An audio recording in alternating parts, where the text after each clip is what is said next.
We're here again with Mark Collinsworth of Vere Global. And Mark, we're talking about the economy, the effects it'll have on the election, and what the economic factors will be in Trump's reelection or defeat.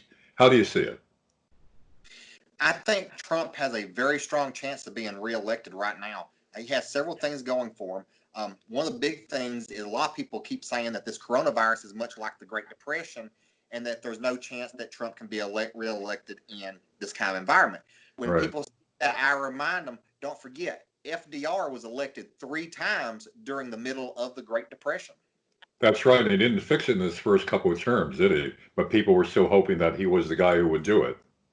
That's correct because he made a very honest and a very sincere effort to actually help the American people, and that went a long ways in getting him reelected.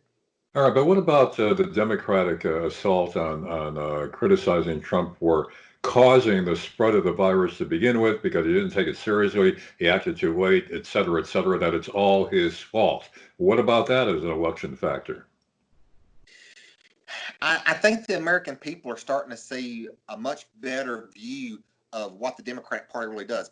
Perfect example, when Kavanaugh was up for the Supreme Court nomination, you saw how they came out, how the Democrats just tore into him about sexual allegations. You have to believe all this kind of stuff. Now, Joe Biden's in the exact same boat, and the hypocrisy is just off the hook. The Democrats don't even want to talk about it. And if they do talk about it, they say just you got to completely ignore that because it's made up. But wouldn't Trump be best advised to stay away from dissing Biden for sexual assault since he has a history himself, at least allegedly, of many sexual assaults, of disrespect for women, Stormy Daniels, et cetera, et cetera? Why open that up again in criticizing Biden? Because it'll blow back on him, will it not?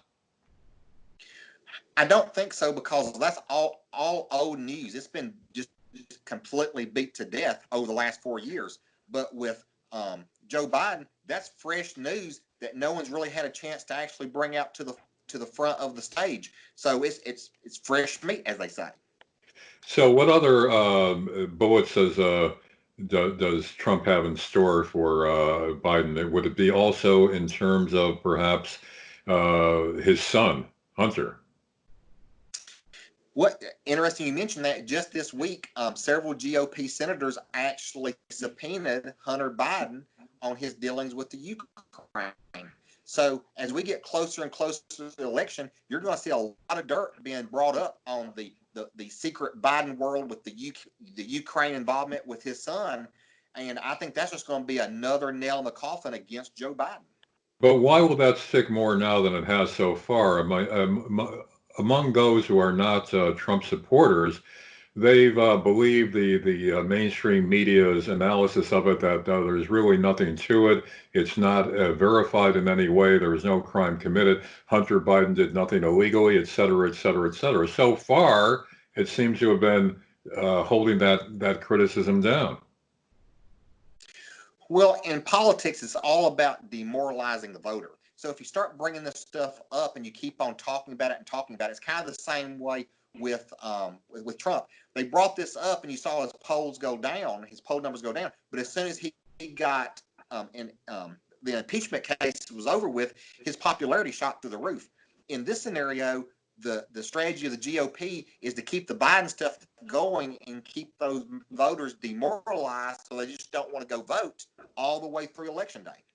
All right, and once again, the overriding thing here is the economy. Now, you think that Trump is going to be successful in turning the blame around, not towards him, but against Biden and the Democrats who caused this when, everybody's saying, well, Trump is the one who caused this by not acting properly or soon enough. Can he successfully deflect that and turn it against Biden and the other Democrats?